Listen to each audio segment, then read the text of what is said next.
Seorang warga binaan Lapas Tanjung Raja Ogan Ilir membuat video dari dalam Lapas Tanjung Raja dengan menggunakan HP miliknya dan disebarkan di media sosial miliknya. Itu real aku dapat dari orang.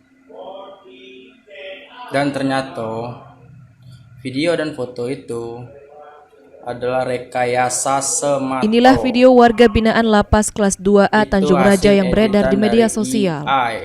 Adanya video ini, Kepala Lapas kelas 2A Tanjung Raja, Yoga Aditya Ruswanto saat dikonfirmasi membenarkan jika dalam video tersebut ialah warga binaan Lapas kelas 2A Tanjung Raja bernama Abdurrahman yang menjalani hukuman selama 5 tahun.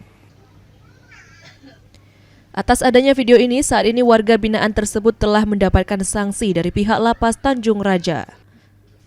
Petugas Lapas kelas 2A Tanjung Raja saat ini telah menyelidiki HP yang didapat warga binaan tersebut.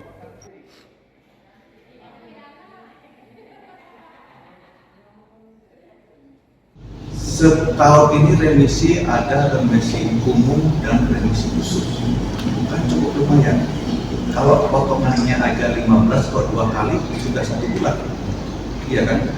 Kalau mereka melaksanakan pidana, anggap aja pidana 5 tahun. Dengan dia mendapatkan remisi dalam 5 tahun itu berapa kali. Saat ini di Lapas Tanjung Raja Ogan Ilir ada sebanyak 900 lebih warga binaan yang menghuni. Jumlah tersebut sudah sangat di luar kapasitas lapas. Tim Liputan PAL TV.